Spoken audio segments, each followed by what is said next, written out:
നമസ്കാരം. പകൽ വാർത്ത ആരംഭിക്കുകയാണ്. ആദ്യം തലക്കെട്ടുകൾ.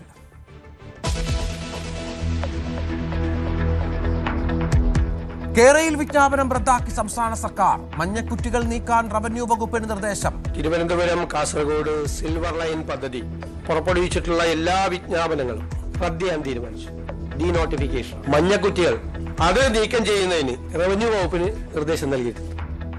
സിൽവർ ലൈൻ പ്രക്ഷോഭത്തിലെ കേസുകൾ പിൻവലിക്കാൻ ശുപാർശ നൽകും.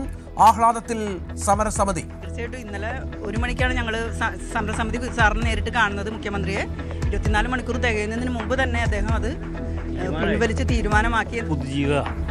പുതുജീവിതം കിട്ടുന്നതിന് പറയാം. കാരണം അങ്ങേറ്റം കുഴിയിലേക്ക് പോകുന്ന വെച്ചിരുന്നതിനാണ് ഈ സർക്കാർ വന്നതിന് ശേഷം ഞങ്ങൾക്കിത് തീരുമാനമായത്.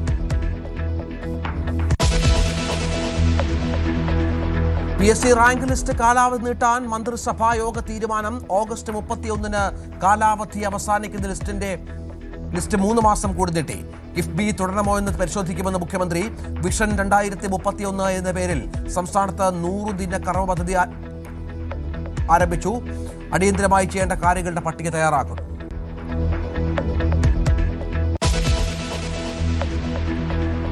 സത്യപ്രതിജ്ഞയിലെ മേനോൻ പരാമർശത്തിൽ മറുപടിയുമായി മുഖ്യമന്ത്രി. അച്ഛനെ ഓർക്കാനായാണ് മുഴുവൻ പേരും പറഞ്ഞത്. അമ്മയുടെ പേര് പറയണമെന്ന് ആഗ്രഹിച്ചിരുന്നുവെന്നും സതീശൻ. ഞാൻ എൻ്റെ അച്ഛൻ്റെ പേര് പറഞ്ഞ എന്താ കുഴപ്പം? എൻ്റെ അച്ഛൻ്റെ പേര് അതാണ്. എനിക്ക് അമ്മയുടെ പേര് കൂടി പറയാത്തതിൽ സങ്കടമുണ്ട്. ഞാൻ MLA ആകുന്നതിന് മുമ്പ് മരിച്ചുപോയവരാണ് 2 പേരും. എൻ്റെ അച്ഛൻ്റെ പേര് കൂടി പറയണമെന്ന് പറഞ്ഞാൽ എൻ്റെ ഫുൾ നെയിം ഞാൻ വായിച്ചു. സാധാരണ അങ്ങനെയാണല്ലോ, ഇപ്പോൾ പാസ്പോർട്ടിൽ എഴുതുന്നത് അങ്ങനെയല്ലേ. എൻ്റെ അച്ഛൻ്റെ പേര് കൂടി ഞാൻ പറഞ്ഞു. അച്ഛൻ്റെ പേര് പറയാൻ വേണ്ടിയിട്ടാണ് ഞാൻ പറയുന്നത്. വന്ദേമാതരം ആലാപനം ലോക് ഭവന്റെ തീരുമാനമെന്നും മുഖ്യമന്ത്രി.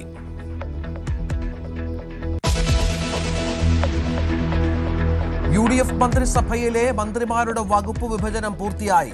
റവന്യൂ അനിൽകുമാറിന്, വൈദ്യുതി സണ്ണി ജോസഫിന്, ഫിഷറീസ് ലീഗിന് തന്നെ, ഉന്നത വിദ്യാഭ്യാസം റോജി M ജോണിന്, വിശ്വനാഥിന് ടൂറിസം, സാംസ്കാരികം, സിനിമ, ലിജുവിന് എക്സൈസും സഹകരണവും, ദേവസ്വം AP അനിൽകുമാറിന്. ഗവർണർ സ്ഥലത്തില്ലാത്തതുകൊണ്ടാണ് പട്ടിക വൈകിയതെന്ന് VD സതീശൻ.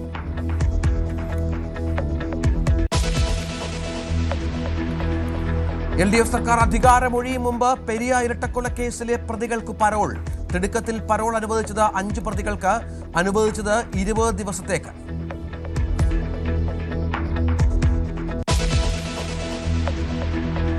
പിണറായിയുടെ രക്ഷാപ്രവർത്തകർക്ക് പണി വരുന്നു. വധശ്രമം ചുമത്താൻ നീക്കം, വകുപ്പുതല നടപടിയും വരും. പ്രതിപക്ഷ നേതാവിന്റെ സ്റ്റാഫിലേക്ക് കയറാൻ ശ്രമം തുടങ്ങി അനിൽകുമാറും സന്ദീപും.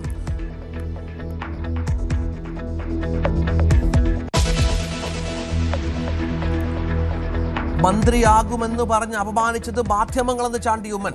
ഉമ്മൻചാണ്ടിയുടെ കല്ലറയിൽ പൊട്ടിക്കരഞ്ഞു.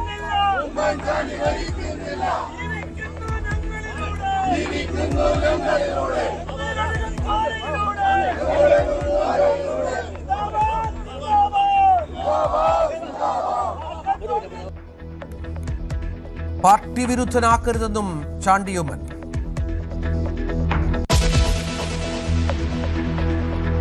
മോഡലിംഗ് സെക്സ് റാക്കറ്റ് കേസിൽ പ്രധാന പ്രതി സിന്ധു വന്ന സ്റ്റോയിസിയെ ഇന്ന് കൊച്ചിയിലെത്തിക്കും. കൂടുതൽ പ്രതികളെക്കുറിച്ച് വിവരങ്ങൾ കിട്ടുമെന്ന് പ്രതീക്ഷ. അറസ്റ്റിലായ അലീനയും മഞ്ജിമയും റിമാൻഡിൽ. പരാതിക്കാരിയെ ഗുണ്ടാബന്ധങ്ങൾ ഉപയോഗിച്ച് ഭീഷണിപ്പെടുത്തുന്നതിന്റെ ശബ്ദരേഖ പുറത്ത്.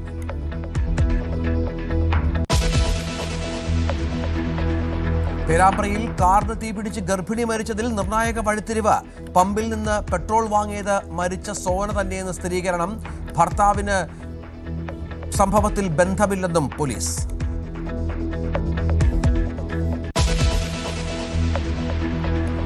ഇറാനെതിരെ വീണ്ടും ഭീഷണി മുഴക്കി ട്രംപ്. കരാർ പാലിച്ചില്ലെങ്കിൽ ഏത് നിമിഷവും ആക്രമണം. വ്യോമാക്രമണത്തിൽ നിന്ന് 1 മണിക്കൂർ മുമ്പ് മാത്രമാണ് US പിന്മാറിയതെന്നും അവകാശവാദം. ഭീഷണി തള്ളി ഇറാൻ.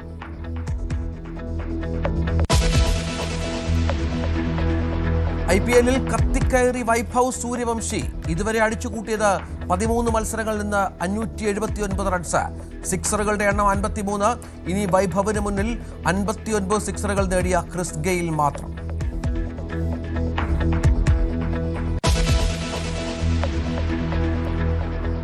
സിൽവർ ലൈൻ പദ്ധതി എന്നേക്കുമായി അവസാനിച്ചു. സംസ്ഥാനത്ത് ഇടത് സർക്കാർ പ്രഖ്യാപിച്ച സിൽവർ ലൈൻ പദ്ധതി UDF സർക്കാർ ഉപേക്ഷിച്ചു. ഇതുമായി ബന്ധപ്പെട്ട മുഴുവൻ പ്രവർത്തനങ്ങളും അവസാനിപ്പിച്ചെന്നും കുറ്റികൾ നീക്കം ചെയ്യാൻ റവന്യൂ വകുപ്പിനെ ചുമതലപ്പെടുത്തിയെന്നും മുഖ്യമന്ത്രി വി ഡി സതീശൻ മന്ത്രിസഭാ യോഗത്തിന് ശേഷം പറഞ്ഞു. 3000 ഏക്കർ ഭൂമിയിൽ നിലനിന്നിരുന്ന അനിശ്ചിതത്വത്തിനാണ് ഇതോടെ വിരാമമായത്. PSC റാങ്ക് ലിസ്റ്റുകളുടെ കാലാവധി 3 മാസത്തേക്ക് കൂടി വർദ്ധിപ്പിച്ചു. അതേസമയം കിഫ്ബി ഉപേക്ഷിക്കണമോ എന്നത് പിന്നീട് തീരുമാനിക്കുമെന്ന് മുഖ്യമന്ത്രി വ്യക്തമാക്കി.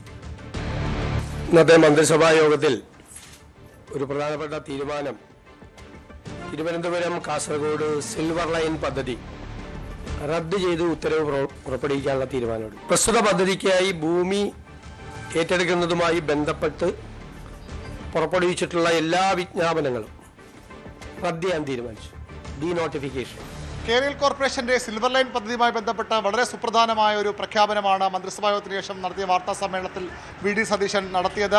ഇതുമായി ബന്ധപ്പെട്ട എല്ലാ ഉത്തരവുകളും വിജ്ഞാപനങ്ങളും റദ്ദു ചെയ്യുകയാണ്. നേരത്തെ തന്നെ ഇടതു സർക്കാരിന്റെ കാലത്ത് തന്നെ സിൽവർ ലൈൻ പദ്ധതി സംസ്ഥാനത്ത് നടപ്പാക്കാൻ കഴിയില്ല എന്ന് പറഞ്ഞ് സർക്കാർ അതിൽ പിന്മാറിയതാണ്. അതിന് പകരം പദ്ധതികൾ ആലോചിക്കുമെന്ന് വ്യക്തമാക്കിയതാണ്. പക്ഷേ അപ്പോഴും ഇതുമായി ബന്ധപ്പെട്ട നിരവധി വിജ്ഞാപനങ്ങൾ, ഉത്തരവുകൾ നിലനിന്നിരുന്നു. അത് ആ സ്ഥലം ഏറ്റെടുത്ത ആളുകൾക്ക് വലിയ ബുദ്ധിമുട്ടുണ്ടാക്കി. അവർക്ക് അതിൻ്റെ ഇടപാടുകൾ നടത്താൻ കഴിയാത്ത സാഹചര്യമുണ്ട്. പലരും വലിയ കടക്കണിയിലായി. ആ നിർണായക തീരുമാനമാണ്, അത് മറികടക്കാൻ നിർണായക തീരുമാനമാണ് മന്ത്രിസഭാ യോഗത്തിൽ ഉണ്ടായത്. മാത്രമല്ല, കുപ്രസിദ്ധമായ മഞ്ഞക്കുറ്റികൾ എടുത്തു മാറ്റാൻ റവന്യൂ ഉദ്യോഗസ്ഥർക്കും മന്ത്രിസഭാ യോഗം നിർദ്ദേശം നൽകി. കഴിഞ്ഞ സർക്കാരിൻ്റെ കാലത്തൊക്കെ വലിയ പ്രതിഷേധങ്ങൾ പല റാങ്ക് പട്ടികകളുമായി ബന്ധപ്പെട്ട് PSC റാങ്ക് പട്ടികകളുമായി ബന്ധപ്പെട്ട് ഉണ്ടായിരുന്നു. അതിൽ 2026 ഓഗസ്റ്റ് 31 അകം കാലാവധി അവസാനിക്കുന്ന റാങ്ക് പട്ടികകൾ നവംബർ 30 വരെ 2026 നവംബർ 30 വരെ നീട്ടാനുള്ള സുപ്രധാന തീരുമാനം മന്ത്രിസഭ കൈക്കൊണ്ടിരിക്കുന്നു. ആയിരക്കണക്കിന് യുവാക്കൾക്ക്, ഉദ്യോഗാർത്ഥികൾക്ക്, റാങ്ക് പട്ടികയിൽ ഇടം പിടിച്ചിട്ടുള്ളവർക്ക് ഏറ്റവും ആശ്വാസമായ തീരുമാനമാണ് മന്ത്രിസഭാ യോഗം കൈക്കൊണ്ടത്. ചെറുപ്പക്കാരുടെ വികാരം മാനിച്ചാണ് ഈ തീരുമാനമെന്ന് മുഖ്യമന്ത്രി വ്യക്തമാക്കി. പ്രകടന പത്രികയിൽ പറഞ്ഞ വിവിധ കാര്യങ്ങൾ നടപ്പാക്കുന്നതിന് ഓരോ വകുപ്പിന് കീഴിലും വരുന്ന കാര്യങ്ങൾ അവർക്ക് വിഭജിച്ച് നൽകും. അതിൻ്റെ അടിസ്ഥാനത്തിൽ നിർദ്ദേശങ്ങൾ സമർപ്പിക്കാൻ ആ വകുപ്പുകളോട് ആവശ്യപ്പെടുമെന്ന് മുഖ്യമന്ത്രി വ്യക്തമാക്കി. ജൂൺ 1 മുതൽ 100 ദിന കർമ്മ പരിപാടികളിലൂടെ പെട്ടെന്ന് ചെയ്യാൻ കഴിയുന്ന, നടപ്പാക്കാൻ കഴിയുന്ന കാര്യങ്ങൾ നടപ്പാക്കുമെന്നും മുഖ്യമന്ത്രി വ്യക്തമാക്കി. സിൽവർ ലൈൻ പദ്ധതി ഉപേക്ഷിക്കുന്നത് കൊണ്ട് അത് അവസാനിക്കുകയില്ല. പകരം ഹൈസ്പീഡ് കോറിഡോർ, മറ്റൊരു പദ്ധതി, പാരിസ്ഥിതിക ആഘാതങ്ങളില്ലാത്ത, പാരിസ്ഥിതിക പ്രത്യാഘാതങ്ങൾ ഉണ്ടാക്കാത്ത, ദുരന്തങ്ങൾ ഉണ്ടാക്കാത്ത പദ്ധതിയുമായി മുന്നോട്ട് പോകുമെന്നാണ് മുഖ്യമന്ത്രി പറയുന്നത്. രാഷ്ട്രീയ വിഷയങ്ങളിലും അദ്ദേഹത്തിൻ്റെ പ്രതികരണം വന്നു. വന്ദേമാതരം വിവാദത്തിൽ അദ്ദേഹത്തിൻ്റെ പ്രതികരണം ഇപ്രകാരമായിരുന്നു. ആദ്യത്തെ കാര്യം, ഞങ്ങൾക്ക് അറിയില്ലായിരുന്നു ഇങ്ങനെ ഈ വന്ദേമാതരം മുഴുവൻ ആലപിക്കുന്നത്. അത് രാജ്ഭവനിൽ നിന്നുള്ള നിർദ്ദേശം അനുസരിച്ചിട്ടാണ്. ഞാനും നിൽക്കുമ്പോഴാണ് കേൾക്കുന്നത്, മുഴുവൻ കേൾക്കുന്നത് ഞാനും നിൽക്കുമ്പോഴാണ് കേൾക്കുന്നത്. അതിൻ്റെ ഇടയിൽ ചെന്ന് തടസ്സപ്പെടുത്താൻ പറ്റുമോ? പിന്നെ അതിൻ്റെ ഇടയിൽ നിന്ന് ഇറങ്ങിയിട്ട് ഇത് അവസാനം ഇത് ആലപിക്കുമെന്ന് അറിയില്ല. അവസാനം സാധാരണ നാഷണൽ ആന്തമാണ് ചെയ്യുന്നത്. ഇതുകൂടി ആലപിച്ചു, നമ്മൾ അറിഞ്ഞുകൊണ്ടല്ല, നമുക്ക് അറിയില്ല. വി.ഡി. സതീശൻ എന്ന പേരിൻ്റെ എക്സ്പാൻഷൻ മുഴുവൻ പേര് പറഞ്ഞുകൊണ്ട് അദ്ദേഹം സത്യവാചകം ചൊല്ലിയതും വിവാദമായി. മേനോൻ എന്ന അസ്തിത്വം ഉയർത്തിക്കാട്ടാൻ സവർണ ബോധത്തോടു കൂടി അദ്ദേഹം നടത്തിയ ഇടപെടലെന്നാണ് വിമർശനം വന്നത്. അതിൽ അദ്ദേഹത്തിൻ്റെ മറുപടി ഇപ്രകാരമാണ്. ഞാൻ എൻ്റെ അച്ഛൻ്റെ പേര് പറഞ്ഞ എന്താ കുഴപ്പം? എൻ്റെ അച്ഛൻ്റെ പേര് അതാണ്. എനിക്ക് അമ്മയുടെ പേര് കൂടി പറയാത്തതിൽ സങ്കടമുണ്ട്. ഞാൻ MLA ആവുന്നതിന് മുമ്പ് മരിച്ചുപോയവരാണ് രണ്ടുപേരും. എൻ്റെ അച്ഛൻ്റെ പേര് കൂടി പറയണമെന്ന് പറഞ്ഞാൽ എൻ്റെ ഫുൾ നെയിം ഞാൻ വായിച്ചു. സാധാരണ അങ്ങനെയാണല്ലോ, ഇപ്പോൾ പാസ്പോർട്ടിൽ എഴുതുന്നത് അങ്ങനെയല്ലേ. എൻ്റെ അച്ഛൻ്റെ പേര് കൂടി ഞാൻ പറഞ്ഞു. അച്ഛൻ്റെ പേര് പറയാൻ വേണ്ടിയിട്ടാണ് ഞാൻ പറഞ്ഞത്. മുഖ്യമന്ത്രി ഇന്ന് പറഞ്ഞ കാര്യങ്ങൾ വസ്തുതപരമായി പിശകുള്ളത് വകുപ്പ് വിഭജനവുമായി ബന്ധപ്പെട്ടാണ്. അതിലൊരു തർക്കവുമില്ല അദ്ദേഹം പറയുമ്പോഴും. വലിയ തർക്കത്തെ തുടർന്നാണ് വകുപ്പ് വിഭജനം വിചാരിച്ച വേഗത്തിൽ പൂർത്തിയാക്കാൻ കഴിയാതെ പോയത്. ഏതായാലും രണ്ടാം മന്ത്രിസഭാ യോഗത്തിന് ശേഷവും കയ്യെഴുതി നേടുന്ന പ്രഖ്യാപനങ്ങൾ നടത്താൻ വി.ഡി. സതീശന് കഴിഞ്ഞിട്ടുണ്ട് എന്നുള്ളതാണ് വസ്തുത. കേരയിൽ പദ്ധതി പിൻവലിക്കാനുള്ള സർക്കാർ തീരുമാനത്തെ ആഘോഷപൂർവ്വം വരവേൽക്കുകയാണ് ആലുവ കീഴ്മാട് പ്രദേശത്തുള്ളവർ. പദ്ധതിക്കെതിരെ സ്ത്രീകൾ അടക്കമുള്ളവർ ശക്തമായ സമരമാണ് ഇവിടെ നടത്തിയത്. പുതിയ സർക്കാരിലും മുഖ്യമന്ത്രി വി.ഡി. സതീശനിലും തങ്ങൾക്ക് പ്രതീക്ഷയുണ്ടായിരുന്നുവെന്ന് സമരസമിതി പറയുന്നു. വലിയ ആഘോഷപൂർവ്വമാണ് സർക്കാരിൻ്റെ ഈ തീരുമാനത്തെ. കേരള പദ്ധതി അടക്കമുള്ള കാര്യങ്ങളിൽ നിന്ന് പിൻവാങ്ങുന്നു, ഒപ്പം തന്നെ ആ കേസുകൾ പിൻവലിക്കുന്നു എന്ന അടക്കമുള്ള വാർത്ത വലിയ ആഘോഷപൂർവ്വമാണ് അന്ന് സമരം ഈ സ്ഥലം ഏറ്റെടുത്തത്. അതിനിരയായി തീർന്ന ആളുകളെല്ലാം തന്നെ അതിനെ സ്വാഗതം ചെയ്യുന്നു, മധുരം വിതരണം ചെയ്യുന്നൊരവസ്ഥ. എറണാകുളത്ത് ആലുവ ഭാഗത്താണ് നമ്മളുള്ളത്. എങ്ങനെയാണ് സർക്കാരിന്, പുതിയ സർക്കാരിന് വലിയ പ്രതീക്ഷകളുണ്ടായിരുന്നു, ഈ പ്രത്യേകിച്ച് ഈ ഒരു പദ്ധതി പ്രഖ്യാപനം അത് പിൻവലിക്കുമെന്നെല്ലാം കരുതി. ഇപ്പോൾ അത് യാഥാർത്ഥ്യമായിരിക്കും. തീർച്ചയായിട്ടും ഇന്നലെ 1 മണിക്കാണ് ഞങ്ങൾ സമരസമിതി സാറിനെ നേരിട്ട് കാണുന്നത്, മുഖ്യമന്ത്രിയെ. 24 മണിക്കൂർ തികയുന്നതിന് മുമ്പ് തന്നെ അദ്ദേഹം അത് പിൻവലിച്ച് തീരുമാനമാക്കി എന്ന് പറയുന്നത് ഞങ്ങൾക്ക് ഏറ്റവും സന്തോഷം, ഒരുപാട് പ്രതീക്ഷകളും തരുന്നു ഈ സർക്കാരിനെ കുറിച്ച്. ഞങ്ങൾക്കിത് പുതുജീവ പുതിയ ജീവിതം കിട്ടിയെന്ന് പറയാം. കാരണം ഒരു അങ്ങേറ്റം കുഴിയിലേക്ക് പോകുന്നു വെച്ചിരുന്ന ഞങ്ങൾ ഈ സർക്കാർ വന്നതിന് ശേഷം ഞങ്ങൾക്കിത് തീരുമാനമായതും ഈ സംഗതി ഞങ്ങൾ ഭൂമി തിരിച്ചു കിട്ടുമെന്നുള്ള ഉറപ്പ് ലഭിച്ചതും വളരെയധികം സന്തോഷത്തിലാണ്. എന്ത് പറയണമെന്ന് അറിയാൻ പാടില്ല. ഈ സമരസമിതി ആ കാലത്തെ മഞ്ഞക്കുറ്റികളൊക്കെ എടുത്തുകൊണ്ട് പോകണൊക്കെ ഓർമ്മയുണ്ട് നമുക്ക്. എനിക്ക് ഓർമ്മയുണ്ട്. എൻ്റെ മുറ്റത്ത് നിന്ന് ഞാൻ കുറ്റി എൻ്റെ കുറ്റി ഞാൻ സ്വയം പറിച്ച ആളാണ്. എൻ്റെ വീട് മുറ്റത്ത് പെട്രോൾ കുപ്പി കൊടുത്ത് തൊട്ടടുത്ത് വെച്ചിട്ടാണ് ഞാൻ കുറ്റി പറിച്ചത്. സിയെ തടയ്ക്കാമെന്ന് സിയുടെ സാറേ ഇത് പെട്രോൾ കുപ്പിയാണത്, ഒഴിക്കുമ്പോൾ സാറിന് വേദന തെറിക്കും, ചിലപ്പോൾ സാറും കത്തും, അത് നിൽക്കരുത് സാറ് മാറി എന്നുള്ള മതി ഞാൻ കുറ്റി ഊരിയത്. ഞാൻ ഇപ്പോൾ അഭിമാനത്തോടു കൂടി പറയാം, എൻ്റെ വീടിൻ്റെ ഭാഗത്തുള്ള കുറ്റിയൊക്കെ ഞാനും എൻ്റെ കൂട്ടുകാരും കൂടി തന്നെ ഊരിയതാണ്. എനിക്കതിന് യാതൊരു മടിയില്ല. കേസുകൾ അതൊക്കെ ഉണ്ടായിരുന്നു, അതൊക്കെ അത് കിടക്കുന്നത്. കൗൺസിലറായിരുന്നു അല്ലേ, അന്നത്തെ വാർഡ് മെമ്പറായിരുന്നു. സമരത്തിനൊക്കെ നേതൃത്വം നൽകാനായിട്ട് മുന്നിട്ടുണ്ടായിരുന്നു. ഇവരുടെ കൂടെ ഉണ്ടായിരുന്ന അന്ന് സമരത്തിന് ഇവരുടെ കൂടെ ഉണ്ടായിരുന്ന പല കാര്യങ്ങളിലും സാധാരണക്കാരായ ഒത്തിരി പേരുടെ വീടുകൾ 40ഓളം ആളുകൾ നമ്മുടെ വാർഡിൽ തന്നെ ഉണ്ടായിരുന്നു. അപ്പോൾ അതുകൊണ്ട് തന്നെ നമുക്ക് എന്തായാലും അതിൽ നിന്ന് ഒഴിഞ്ഞു മാറാൻ കഴിയില്ലായിരുന്നു. പിന്നെ വളരെ സങ്കടകരമായിരുന്നു എല്ലാവരുടെയും അവസ്ഥകളും. അവർക്ക് ഇതിനു വേണ്ടി എപ്പോഴും ഇറങ്ങി വരാൻ പറ്റുന്ന ഒരു അവസ്ഥയിൽ പോലും അല്ലാത്തവരുണ്ടായിരുന്നു അതിൽ. എന്തായാലും ഇന്നിപ്പോൾ ഒരു വിധി എല്ലാവർക്കും സന്തോഷം നൽകുന്നതാണ്. അതായത് പുതിയൊരു മന്ത്രിസഭ വന്നിട്ട് ആദ്യത്തെ കാര്യം തന്നെയായിട്ട് ഇത് എടുക്കുന്നതിലൊക്കെ വളരെയധികം സന്തോഷമുണ്ട്. ഇങ്ങനെ മുന്നോട്ട് പോകാൻ കഴിയട്ടെ എന്ന് ആത്മാർത്ഥമായിട്ട് ആഗ്രഹിക്കുന്നു. 2 പദ്ധതികൾക്ക് വേണ്ടി ഇത് സ്ഥലം അക്വയർ ചെയ്ത് പോയിട്ടുണ്ട്. ആളുകൾ ഇതിൻ്റെ ഇടയിലാണ് ജീവിച്ചു പോന്നിരുന്നത്. വലിയ പ്രതിസന്ധിയായിരുന്നു. തീർച്ചയായിട്ടും ഞാൻ സമരസമിതിയുടെ ഒരു ഭാഗമായിട്ട് നിന്ന ആളാണ്. എൻ്റെ പേരിൽ ഏതാണ്ട് 2-3 കേസ് ജില്ലാ കോടതിയിൽ നിന്ന് വരെയാണ് നമ്മൾ ജാമ്യം എടുത്തത്. അതിന് മാത്രം പ്രകോപനപരമായ ഒരു സമരത്തിൽ ഏർപ്പെട്ടില്ലെങ്കിൽ പോലും പോലീസ് ശത്രുക്കളെന്ന പോലെയാണ് നമ്മളോട് പെരുമാറിയത്. ജില്ലാ കോടതിയിൽ നിന്നും മറ്റും ജാമ്യം എടുത്ത കേസുകൾ പിൻവലിക്കുമെന്ന് പറയുമ്പോൾ തന്നെ വളരെ സന്തോഷമുണ്ട്. കാരണം ഒരുപാട് യുവാക്കൾ, ഒരുപാട് സമരസമിതിയുടെ ഭാഗമായ ആളുകൾ, ഇരകളൊക്കെ കേസിൽപ്പെട്ടിട്ടുണ്ട്. തന്നെയല്ല, ഇത് വെറും ഇരകളുടെയോ സമരസമിതിയുടെ ആളുകളുടെയോ അല്ല, നമ്മൾ കേരള ജനതയുടെ മുഴുവൻ. കാരണം വലിയ പാരിസ്ഥിതിക ആഘാതവും വലിയ സാമ്പത്തിക ഭാരവും വരുന്ന ഒരു പദ്ധതിയായിരുന്നു എന്നുള്ളത് അതിവിദഗ്ധരായ ആളുകൾ വരെ, ഈ നേരത്തെ ഭരിച്ച സർക്കാരിൻ്റെ ഭാഗമായ ബുദ്ധിജീവികൾ വരെ വ്യക്തമായ അഭിപ്രായപ്പെട്ടതാണ്. ഇത് വലിയൊരു ഭാരം. അതുകൊണ്ട് തന്നെ കേരള ജനതയെയാണ് VD സതീശൻ്റെ നേതൃത്വത്തിലുള്ള ഈ ഗവൺമെൻറ് രക്ഷപ്പെടുത്തിയിരിക്കുന്നതെന്ന് തീർച്ചയായിട്ടും. അതുപോലെ ഇതിൻ്റെ ഭൂമി ഉടമകളായ ആളുകൾക്ക് ആ ഭൂമി വിൽക്കാനും ക്രയവിക്രയം ചെയ്യാനും സാധിക്കും. അഭിവാദ്യങ്ങൾ. ഭൂമി അക്വയർ ചെയ്തിൽപ്പെട്ട ഒരാളാണ് അല്ലേ? അതെ അതെ. ഈ സമയത്ത് വല്ലാതൊരു ബുദ്ധിമുട്ടിലായിരുന്ന സമയമുണ്ട്. സാധാരണ ജനങ്ങൾ ആദ്യം വീട് പണയപ്പെടുത്തി എന്തെങ്കിലും ഒരു മിഡിൽ ക്ലാസ് ആലോചിക്കുന്ന ഘട്ടത്തിൽ ആ സമയത്തൊക്കെ വല്ലാത്തൊരു ആശങ്കയിലേക്ക് പോകും. തീർച്ചയായിട്ടും എല്ലാവരും ആശങ്കയിലായിരുന്നു, ഞങ്ങളടക്കം. എൻ്റെ വീട്ടിൽ എൻ്റെ പാപ്പായും ഉമ്മയൊക്കെ സുഖമില്ലാതിരിക്കുന്ന ആൾക്കാരാണ്. അവർ ഒരുപാട് വിഷമിച്ചു. ഈ സംഭവം ഉണ്ടായ അന്ന് കല്ലിടാൻ വന്ന അന്ന് അവർ ഒരുപാടധികം വിഷമിച്ച ആൾക്കാരാണ്. ഞാനും ശരിക്കും വല്ലാത്തത്, കാരണം അവരുടെ കാര്യത്തിൽ കുറിച്ച് ഓർത്തിട്ടായിരുന്നു എൻ്റെ ആശങ്ക, നമ്മളെ ഇതിനേക്കാൾ കൂടുതലായിട്ട്. അപ്പോൾ എന്തായാലും ഒരുപാട് സന്തോഷം, എത്ര പറഞ്ഞാലും മതി വരാത്ത അത്രയും സന്തോഷം ജീവിതത്തിൽ മറക്കില്ല. തീർച്ചയായിട്ടും മറക്കാൻ പറ്റില്ല. അന്ന് ഇവരുടെ ഉമ്മയൊക്കെ ഹോസ്പിറ്റലൈസർ ആയ ദിവസമാണ്. കാരണം പോലീസ് അങ്ങനെ വന്ന് നിൽക്കുക, നമ്മുടെ വീടിൻ്റെ സെൻറ്ററിൽ കൂടുന്ന കല്ലിടുക, ഒന്ന് ആലോചിച്ച് നോക്ക്. പക്ഷെ അത് ഈ 24 മണിക്കൂറിനുള്ളിൽ വരുമെന്ന് ഞാൻ ഒരിക്കലും വിചാരിച്ചില്ല. അതിലാണ് ഞങ്ങൾ ഏറ്റവും കൂടുതൽ സന്തോഷം തരുന്നത്. ഏതായാലും നിലവിൽ ഇപ്പോൾ പദ്ധതി മൂലം വലിയ ആശങ്കയിലായിരുന്ന ആ മേഖലയിലെ ജനങ്ങളെല്ലാം നിറഞ്ഞ സന്തോഷത്തോടെ ഈ പ്രഖ്യാപനത്തെ വരവേൽക്കുന്നു. എല്ലായിടത്തും ആഹ്ലാദം മാത്രമാണ് ഇപ്പോൾ ഉള്ളത്. ഒരു പദ്ധതി അത് ജനങ്ങൾക്ക് വലിയ രീതിയിൽ ദുരിതമാകുന്നു, ഒപ്പം തന്നെയും വലിയ സാമ്പത്തിക ബാധ്യതയും അടിച്ചേൽപ്പിക്കുന്നതായിരുന്നു എന്നതടക്കം ചൂണ്ടിക്കാണിക്കപ്പെടുന്നു. ഏതായാലും അത്തരമൊരു പദ്ധതിയിൽ നിന്ന് സർക്കാർ പിന്നാക്കം പോകുന്നു. അത് നിരവധി പേരെ ഒരു ജീവിത പ്രാരാബ്ധങ്ങളിൽ നിന്ന് കൂടിയുള്ള ഒരു മോചനമാകുകയാണ്. അലുവിൽ നിന്ന് ക്യാമറമാൻ മനോജിനൊപ്പം ഡാനിപ്പോൾ, ന്യൂസ് 18. PSC റാങ്ക് ലിസ്റ്റ് കാലാവധി നീട്ടാൻ മന്ത്രിസഭാ യോഗം തീരുമാനിച്ചു. ഓഗസ്റ്റ് 31 കാലാവധി അവസാനിക്കുന്ന ലിസ്റ്റിന്റെ കാലാവധിയാണ് നീട്ടിയത്. നവംബർ 30 വരെ ദീർഘിപ്പിക്കാൻ PSCക്ക് നിർദ്ദേശം നൽകിയതായി മുഖ്യമന്ത്രി VD സതീശൻ അറിയിച്ചു. PSCയുമായി ബന്ധപ്പെട്ട ലിസ്റ്റ്, റാങ്ക് ലിസ്റ്റുകളുടെ കാലാവധി ഇപ്പോൾ അവസാനിക്കുന്നതും 2026 ഓഗസ്റ്റ് 31 കാലാവധി അവസാനിപ്പിക്കുന്നതുമായ എല്ലാ റാങ്ക് പട്ടികകളുടെയും കാലാവധി നവംബർ 30 വരെ ദീർഘിപ്പിക്കുന്നതിന് PSCക്ക് ശുപാർശ ചെയ്യാൻ തീരുമാനിച്ചു. 2026 ഓഗസ്റ്റ് 31 കാലാവധി അവസാനിക്കുന്ന എല്ലാ റാങ്ക് പട്ടികകളുടെയും കാലാവധി 2026 നവംബർ 30 വരെ ദീർഘിപ്പിക്കുന്നതിന് PSCയോട് റെക്കമെൻഡ് ചെയ്യാൻ തീരുമാനിച്ചു. വലിയ ബുദ്ധിമുട്ടായി. കുട്ടികളൊക്കെ ഭയങ്കര സങ്കടവും പ്രയാസമൊക്കെ ഉണ്ട്. അവരുടെ ചെറുപ്പക്കാരുടെ, ഉദ്യോഗാർത്ഥികളുടെ വികാരം മാനിച്ചുകൊണ്ടാണ് ഇങ്ങനൊരു തീരുമാനം സർക്കാർ എടുത്തിട്ടുള്ളത്. വളരെ പ്രധാനപ്പെട്ട സുപ്രധാനമായ ഒരു തീരുമാനമാണ്. വിഷൻ 2031 എന്ന പേരിൽ സംസ്ഥാനത്ത് 100 ദിവസത്തെ കർമ്മപദ്ധതി തയ്യാറാക്കുമെന്നും മുഖ്യമന്ത്രി വി ഡി സതീശൻ അറിയിച്ചു. പ്രകടന പത്രികയിലെ വാഗ്ദാനങ്ങൾ പൂർണ്ണമായും നടപ്പാക്കും. ജൂൺ 1 മുതൽ 100 ദിന കർമ്മപദ്ധതി നടപ്പാക്കും. ഇതിനായി അടിയന്തരമായി ചെയ്യേണ്ട കാര്യങ്ങളുടെ പട്ടിക തയ്യാറാക്കുമെന്നും മുഖ്യമന്ത്രി വ്യക്തമാക്കി. UDF മാനിഫെസ്റ്റോയിൽ പറഞ്ഞിരിക്കുന്ന കാര്യങ്ങളെല്ലാം വിവിധ വകുപ്പുകൾക്കായി തിരിച്ച് ആ വകുപ്പുകൾ ഈ മാനിഫെസ്റ്റോ നടപ്പാക്കുന്നതിന് വേണ്ടിയിട്ടുള്ള നിർദ്ദേശങ്ങൾ നൽകുന്നതിന് വേണ്ടിയിട്ട് അവർക്ക് കൊടുത്തിട്ടുണ്ട്. ഡിവൈഡ് ചെയ്ത് കൊടുത്തിട്ടുണ്ട്. ഓരോ വകുപ്പിനും മാനിഫെസ്റ്റോയിൽ പറയുന്ന കാര്യങ്ങൾ ചെയ്യുന്നതിന് വേണ്ടിയിട്ടുള്ള തുടക്കം. അതായത് വിഷൻ 2031 എന്നാണ് അതിന് പേരിട്ടിരിക്കുന്നത്.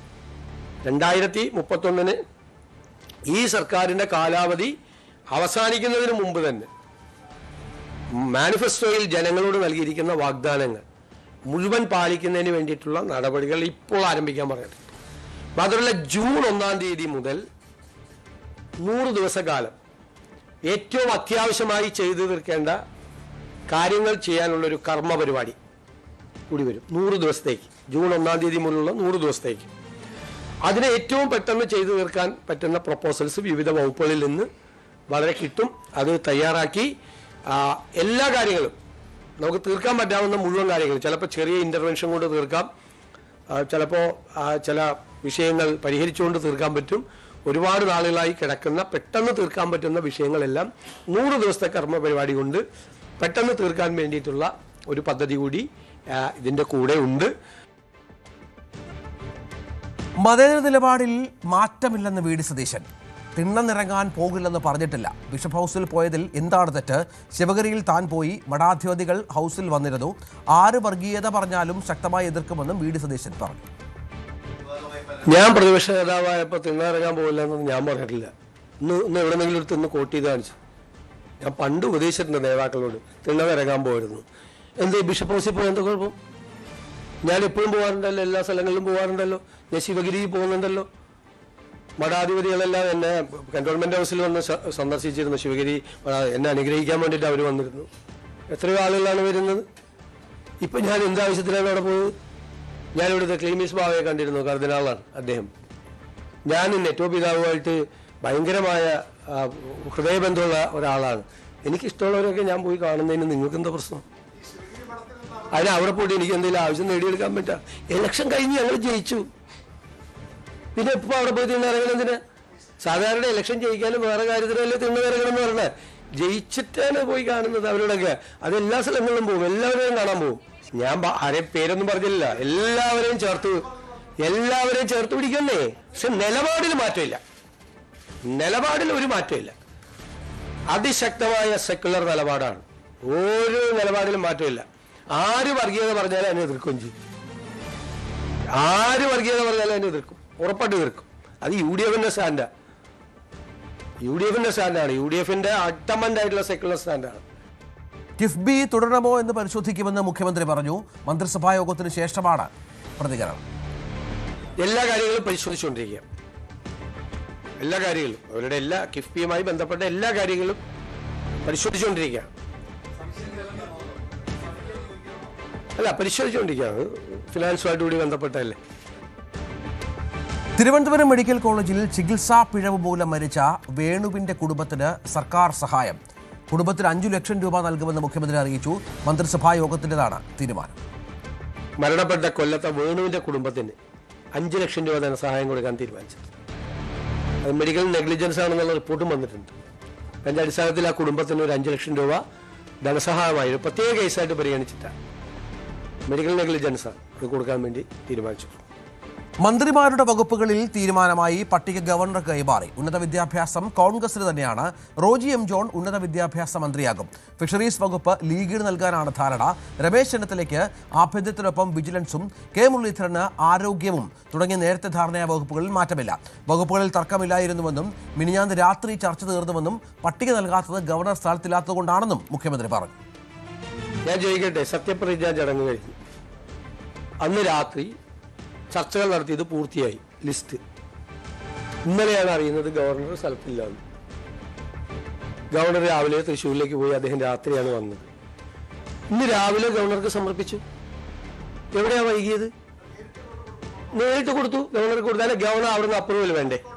അല്ലെങ്കിൽ അവിടെ എന്ത് തർക്കം? മിനിഞ്ഞാന്ന് രാത്രി തീർന്നു. നിങ്ങൾ എഴുതിയാണ്, നിങ്ങൾ വാർത്ത കൊടുക്കുന്നത് ഞാൻ എന്ത് ചെയ്യാൻ പറ്റുമോ? നിങ്ങൾ പറയും ഫിഷറീസിന്റെ തർക്കമാണ് എന്ന് പറഞ്ഞിട്ട് പല വാർത്തകളും വന്നു. ആ വിഷയങ്ങളൊക്കെ UDF ചർച്ചകളിലൊക്കെ മന്ത്രിസഭ പുനഃസംഘടന, മന്ത്രിസഭ സത്യപ്രതിജ്ഞയ്ക്ക് വന്ന UDFന്റെ ചർച്ചകൾ പൂർത്തിയായി. വി അരുൺ വിവരങ്ങളുമായി ചേരും. അരുണ്, തർക്കം ഇങ്ങനെ 2-3 ദിവസമായി നീണ്ടു നിൽക്കുകയായിരുന്നു. ഫിഷറീസ് ആയിരുന്നു വിഷയം. ഇപ്പോൾ കോൺഗ്രസ് വഴങ്ങി എന്ന് കരുതാമോ ലീഗിന്?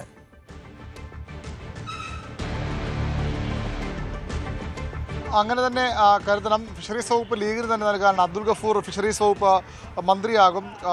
മറ്റു വഴികളിൽ അല്ലെങ്കിൽ ഉന്നത വിദ്യാഭ്യാസം കൊടുക്കുന്ന ശക്തമായ ആവശ്യം ലീഗ് മുന്നോട്ട് വെച്ചു. പക്ഷേ ഉന്നത വിദ്യാഭ്യാസം വിട്ടുകൊടുക്കുകയും എളുപ്പമല്ല. അവിടെയും സഭകളുടെ സമ്മർദ്ദം കോൺഗ്രസിന് മുന്നിൽ ഉണ്ടായിരുന്നു. ഒന്നുകിൽ ലത്തീൻ സഭയെ അനുനയിപ്പിക്കാൻ, അവരെ ഒപ്പം നിർത്താൻ ഫിഷറീസ് വകുപ്പ് കോൺഗ്രസ് ഏറ്റെടുക്കണമായിരുന്നു. അല്ലെങ്കിൽ മറ്റു സഭകളെ അവർക്കൊപ്പം നിൽക്കാൻ വേണ്ടി പൊതുവിദ്യാഭ്യാസം നിലനിർത്തണം. പൊതുവിദ്യാഭ്യാസം നിലനിർത്താനാണ് കോൺഗ്രസ് തീരുമാനിച്ചത്. ഫിഷറീസ് ലീഗിന് വിട്ടുകൊടുത്തു. അവിടെ അബ്ദുൽ ഗഫൂർ ഫിഷറീസ് വകുപ്പ് മന്ത്രിയാകും. കോൺഗ്രസ് മന്ത്രിമാരുടെ വകുപ്പുകളിലും മാറ്റമുണ്ട്. റവന്യൂ വകുപ്പ് സണ്ണി ജോസഫിനായിരുന്നു. പക്ഷേ അത് തങ്ങൾക്ക് വേണമെന്ന് KC വേണുഗോപാൽ പക്ഷം ശക്തമായ നിലപാടെടുത്തു. അങ്ങനെ AP അനിൽകുമാറിന് റവന്യൂ വകുപ്പ് നൽകാനാണ് തീരുമാനിച്ചിരിക്കുന്നത്. ആരോഗ്യ വകുപ്പ് മുരളീധരനാണ്. ദേവസ്വം വകുപ്പ് കൂടി അദ്ദേഹത്തിന് ഉണ്ടാകുമെന്നാണ് ഇപ്പോൾ ലഭിക്കുന്ന സൂചന. സണ്ണി ജോസഫ് വൈദ്യുതി വകുപ്പിൽ ഒതുങ്ങും. KPC അധ്യക്ഷനാണ്. അദ്ദേഹത്തിന് റവന്യൂ വകുപ്പ് നൽകാനായിരുന്നു ആദ്യം ആലോചിച്ചിരുന്നത്. തൊഴിൽ വകുപ്പിൻ്റെ കാര്യത്തിൽ ആശയക്കുഴപ്പങ്ങളുണ്ട്. ബിന്ദു കൃഷ്ണയ്ക്കാണ് തൊഴിൽ വകുപ്പ് ആദ്യം നൽകാൻ തീരുമാനിച്ചത്. പിന്നീട് യുവജന കാര്യത്തിനൊപ്പം അത് ജനീഷ് നൽകുമെന്ന വിവരം വന്നു. പക്ഷേ ഇപ്പോൾ അവസാനം അത് വീണ്ടും ബിന്ദു കൃഷ്ണയ്ക്ക് നൽകിയിട്ടുണ്ടെന്നാണ് മനസ്സിലാവുന്നത്. നോട്ടിഫിക്കേഷൻ ഇതുവരെ പുറത്തു വന്നിട്ടില്ല. ടൂറിസം സാംസ്കാരിക വകുപ്പുകൾ PC വിഷ്ണുനാഥിന് സഹകരണ വകുപ്പായിരുന്നു നേരത്തെ അദ്ദേഹം നൽകാൻ ആലോചിച്ചൊരു വകുപ്പ്. അത് ലിജു ശക്തമായി എക്സൈസ് മാത്രം പോരാ, സഹകരണ വകുപ്പ് വേണമെന്ന് ആവശ്യപ്പെട്ടു. ഇപ്പോൾ ലഭിക്കുന്ന വിവരമനുസരിച്ച് സഹകരണ വകുപ്പ് ലിജുവിന് നൽകാനാണ് ധാരണയായിരിക്കുന്നത്. അങ്ങനെ മന്ത്രിമാരുടെ കാര്യത്തിൽ ഇപ്പോൾ ഏതാണ്ടൊരു തീരുമാനമായിരിക്കുന്നു എന്നാണ് മനസ്സിലാക്കേണ്ടത്. പ്രധാനപ്പെട്ട ഒരു വ്യത്യാസം എന്ന് പറയുന്നത് റവന്യൂവുമായി ബന്ധപ്പെട്ടാണ്. അതിപ്പോൾ AP അനിൽകുമാർ നൽകും. വൈദ്യുതിയാണ് സണ്ണി ജോസഫിന് കിട്ടുക. ലിജുവിന് സഹകരണം കൂടി ലിജുവിൻ്റെ വകുപ്പിനൊപ്പം ഉണ്ടാകുമെന്നറിയുന്നു. ഫിഷറീസ് ലീഗ് കൈവശം വെക്കും. അബ്ദുൽ ഗഫൂർ ഫിഷറീസ് മന്ത്രിയാകും. Sudhakaran pro tem speaker. ലോക്ഭവനിലായിരുന്നു സത്യപ്രതിജ്ഞ ചടങ്ങുകൾ. ഗവർണർ രാജേന്ദ്ര ആർലേക്കർ സത്യവാചകം ചൊല്ലിക്കൊടുത്തു. അമ്പലപ്പുഴയിൽ നിന്നുള്ള MLA ആണ് സുധാകരൻ. VS മന്ത്രിസഭയിൽ ദേവസ്വം മന്ത്രിയും 1ാം പിണറായി സർക്കാരിൽ പൊതുമരാമത്ത് വകുപ്പ് മന്ത്രിയുമായിരുന്നു സുധാകരൻ. നാളെയാണ് MLA മാരുടെ സത്യപ്രതിജ്ഞ. 5ാം തവണയാണ് സുധാകരൻ നിയമസഭയിലെത്തുന്നത്. ന്യൂസ് 18 ഓഫീസിലെത്തി മന്ത്രി OJ ജനീഷ് കുമാർ. വകുപ്പുകൾ തീരുമാനിച്ചതിന് പിന്നാലെയായിരുന്നു മന്ത്രിയുടെ സന്ദർശനം. ജീവനക്കാരോട് കുശലം പറഞ്ഞ മന്ത്രി ഓഫീസ് നടന്നു കണ്ടു. നേരത്തെ ജനീഷിന് ഔദ്യോഗിക വാഹനത്തിൻ്റെ നമ്പറിലും വിസ്മയം കിട്ടിയിരുന്നു. തെരഞ്ഞെടുപ്പിൽ 8308 വോട്ടിൻ്റെ ഭൂരിപക്ഷത്തിലാണ് ജനീഷ് ജയിച്ചത്. കാറിൻ്റെ രജിസ്ട്രേഷൻ നമ്പറും കിട്ടിയത് അതേ അക്കമാണ് എന്നുള്ളത് വിസ്മയമായി.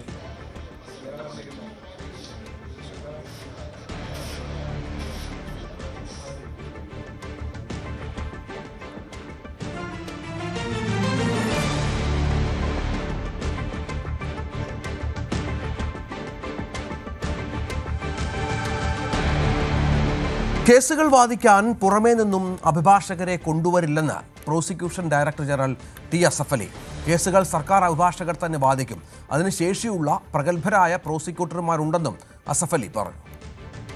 ഹൈക്കോടതിയിൽ കേരള ഗവൺമെന്റിന് കേസ് നടത്തുന്നതിന് ഇവിടെ നിയമിക്കാൻ പോകുന്ന DGP ആണെങ്കിലും അഡീഷണൽ DGPമാരാണെങ്കിലും സ്പെഷ്യൽ ഗവൺമെന്റ് പ്രിഡർമാരാണെങ്കിലും ഗവൺമെന്റ് പ്രിഡർമാരാണെങ്കിലും അവരെ കൊണ്ട് കേസ് നടത്തിക്കുക എന്നല്ലാതെ കേരളത്തിന് പുറത്ത് സുപ്രീം കോടതിയിൽ നിന്നും മറ്റും വക്കീൽമാരെ കൊണ്ടുവന്ന് കേസ് നടത്തിക്കുന്ന സമ്പ്രദായം ഇല്ലാതാക്കുമെന്നാണ് പരമാവധി എനിക്ക് ഉറപ്പ് നൽകാനുള്ളത്. മുൻ മുഖ്യമന്ത്രി പിണറായി വിജയന്റെ നവകേരള യാത്രക്കിടയിൽ AD തോമസിനെയും അജയ് ജുവൽ കുര്യാക്കോസിനെയും മർദ്ദിച്ച സംഭവത്തിൽ പിണറായിയുടെ ഗൺമാന്മാർക്കെതിരെ കുരുക്ക് മുറുകും. വീണുകിടന്ന യൂത്ത് കോൺഗ്രസ് പ്രവർത്തകരെ വളഞ്ഞ് വീണ്ടും തലക്കടിച്ച ഗൺമാന്മാരായ അനിൽ കല്ലിയൂർ, സന്ദീപ് എന്നിവർക്കെതിരെ വധശ്രമത്തിലുള്ള വകുപ്പുകൾ കൂടി ചുമത്തിയേക്കും. ഗൺമാന്മാരുടെ മർദ്ദനത്തിൽ ലോക്കൽ പോലീസിലെ ഒരു ഉദ്യോഗസ്ഥന്റെ കൈവിരലിനും പൊട്ടലേറ്റിരുന്നു. ഇക്കാര്യങ്ങളൊക്കെ അന്വേഷണ സംഘം കൃത്യമായി രേഖപ്പെടുത്തിയാൽ ജാമ്യമില്ലാ വകുപ്പുകൾ ചുമത്തപ്പെട്ട് സുരക്ഷാ ഉദ്യോഗസ്ഥർ അകത്ത് കിടക്കേണ്ടി വരും.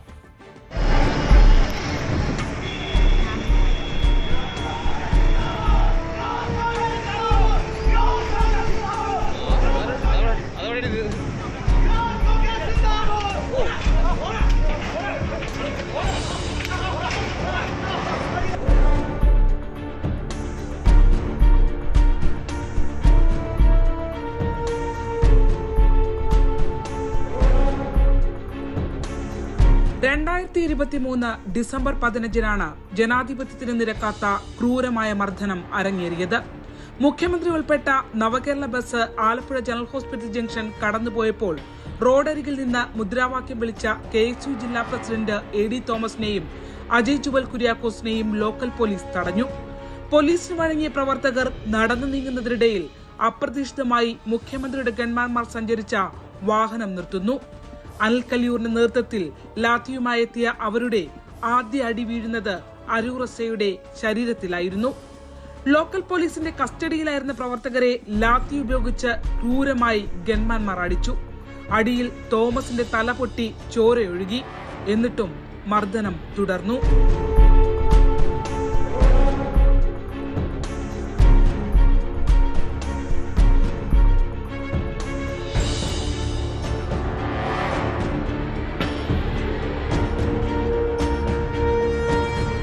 മുഖ്യമന്ത്രിയുടെ വാഹനത്തിനൊപ്പം നിർത്താതെ കടന്നു പോകേണ്ട അകമ്പടി വാഹനത്തിലെ ഉദ്യോഗസ്ഥരാണ് നിയമം ലംഘിച്ച് പുറത്തിറങ്ങി ആയുധങ്ങൾ ഉപയോഗിച്ച് നിരായുധരായ പ്രവർത്തകരെ മർദ്ദിച്ചത്. അടി തടയുന്നതിനിടയിൽ സിവിൽ പോലീസ് ഓഫീസറുടെ കൈവിരലിലെ എല്ലിനും അന്ന് പൊട്ടലേറ്റു. എന്നാൽ ജനറൽ ആശുപത്രിയിൽ ഫസ്റ്റ് എയ്ഡ് നൽകിയ ശേഷം പൂർണ്ണ വിവരങ്ങൾ രേഖപ്പെടുത്താതെ മറ്റ് പോലീസ് ഉദ്യോഗസ്ഥർ അയാളെ അവിടെ നിന്നും മാറ്റുകയായിരുന്നു. പരാതിയുമായി സൗത്ത് പോലീസിൽ അടിയേറ്റവർ കയറിയിറങ്ങിയെങ്കിലും കേസെടുക്കാൻ കൂട്ടാക്കിയില്ല. ഒടുവിൽ കോടതി ഇടപെട്ടു.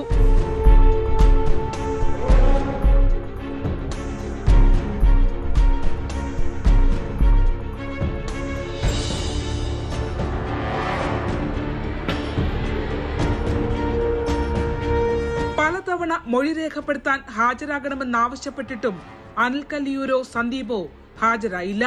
ഇതിനിടയിൽ പലപ്പോഴും നിയമ സംവിധാനങ്ങളെ ആകെ നോക്കുകുത്തിയാക്കി അവർ മുൻ മുഖ്യമന്ത്രിക്കൊപ്പം ആലപ്പുഴയിൽ വന്നുപോയി. ഒടുക്കം സൗത്ത് പോലീസ് ഗതികെട്ട് തിരുവനന്തപുരത്തെത്തി VIP പ്രതികളുടെ മൊഴി രേഖപ്പെടുത്തി. AD തോമസിന്റെ തലയിൽ വലിയ ലാത്തി കൊണ്ട് ആവർത്തിച്ചടിച്ച് തല പൊട്ടി ചോരയൊലിച്ചിട്ടും ജാമ്യം കിട്ടുന്ന നിസ്സാര വകുപ്പുകൾ മാത്രമാണ് സൗത്ത് പോലീസ് FIR-ൽ രേഖപ്പെടുത്തിയത്. ഒരു വർഷത്തിനുള്ളിൽ തന്നെ കേരളം മുഴുവൻ കണ്ട മർദ്ദന ദൃശ്യങ്ങൾ പോലീസിന് മാത്രം ലഭ്യമായില്ല എന്ന നുണ പറഞ്ഞ് കേസ് എഴുതിത്തള്ളി. സംഭവ സ്ഥലത്ത് അന്നുണ്ടായിരുന്ന ദൃശ്യങ്ങൾ പകർത്തിയ മാധ്യമപ്രവർത്തകൻ മൊഴി നൽകുകയും ദൃശ്യങ്ങൾ പോലീസിന് കൈമാറുകയും ചെയ്തിട്ടും സൗത്ത് പോലീസ് കേസ് അട്ടിമറിച്ചു. അന്നത്തെ സംഭവം ഞാൻ കൃത്യമായ അന്വേഷണ ഉദ്യോഗസ്ഥന് എൻ്റെ മൊബൈലിൽ കാണിച്ചു കൊടുക്കുകയും അവിടെ നടന്ന സംഭവം കൃത്യമായി ഞാൻ പറയുകയും ചെയ്തതാണ്. പക്ഷേ അന്വേഷണത്തിൻ്റെ റിപ്പോർട്ട് വന്നത് അങ്ങനെ ദൃശ്യം ഇല്ലെന്നുള്ള രീതിയിലാണ് റിപ്പോർട്ട് വന്നത്. പക്ഷേ അത് നമ്മളെ ഞെട്ടിച്ചു കളഞ്ഞു. അന്വേഷണ ഉദ്യോഗസ്ഥൻ ഏത് രീതിയിൽ അന്വേഷിച്ചെന്നുള്ളത് നമുക്ക് മനസ്സിലാകാത്ത കാര്യമായിപ്പോയി. സ്റ്റേറ്റ് ക്രൈംബ്രാഞ്ച് SP ഷൗക്കത്ത് അലിയുടെ നേതൃത്വത്തിൽ കേസ് പുനരന്വേഷിക്കപ്പെടുമ്പോൾ വീണുകിടന്ന പ്രവർത്തകരുടെ തലതല്ലിപ്പൊളിച്ച പോലീസ് ഉന്നതർക്കെതിരെ വധശ്രമത്തിന്റെ കുരുക്ക് മുറുകുമെന്ന് ഉറപ്പിക്കാം. കൈവിരലൊടിഞ്ഞ പോലീസുകാരിൽ നിന്നുകൂടി അന്വേഷണ സംഘം വിവരം തേടിയാൽ പുറം ലോകം അറിയാതെ പോയ മർദ്ദനത്തിന്റെ പുതിയ കഥകൾ കൂടി പുറത്തു വരും. ഒരു കേസ് എങ്ങനെ ഒതുക്കി തീർക്കണമെന്നും എങ്ങനെ അന്വേഷിച്ചു കണ്ടെത്തണമെന്നും കേരള പോലീസിനെ ആരും പഠിപ്പിക്കേണ്ടതില്ല. അതുകൊണ്ട് തന്നെ ഷൗക്കത്ത് അലിയുടെ നേതൃത്വത്തിലുള്ള അന്വേഷണ സംഘം മറഞ്ഞുകിടക്കുന്ന സത്യത്തെ മറനീക്കി പുറത്തു കൊണ്ടുവരുമെന്ന് തന്നെ പ്രതീക്ഷിക്കാം. ശരണ്യ സ്നേഹജൻ, News 18, ആലപ്പുഴ. കേരളം പാപ്പരാണെന്ന AK ആന്റണിയുടെ പ്രസ്താവനയ്ക്കെതിരെ മുൻ ധനമന്ത്രി KN ബാലഗോപാൽ മികച്ച ധനസ്ഥിതിയിലിരിക്കെയാണ് ഇടത് മുന്നണി ഭരണം അവസാനിപ്പിച്ചത്. ആന്റണിയുടെ നിലപാട് തന്നെയാണോ തനിക്കെന്ന് മുഖ്യമന്ത്രി VD സതീശൻ വ്യക്തമാക്കണമെന്നും അദ്ദേഹം പറഞ്ഞു. ധവളപത്രം പുറത്തിറക്കുന്നതിനെ LDF ഭയക്കുന്നില്ല. അർഹതപ്പെട്ട കേന്ദ്രവിഹിതം നേടിയെടുക്കുന്നതിനായി സർക്കാർ സമരത്തിനിറങ്ങിയാൽ പ്രതിപക്ഷം ക്രിയാത്മക പിന്തുണ നൽകുമെന്നും ബാലഗോപാൽ ന്യൂസ് 18 പറഞ്ഞു.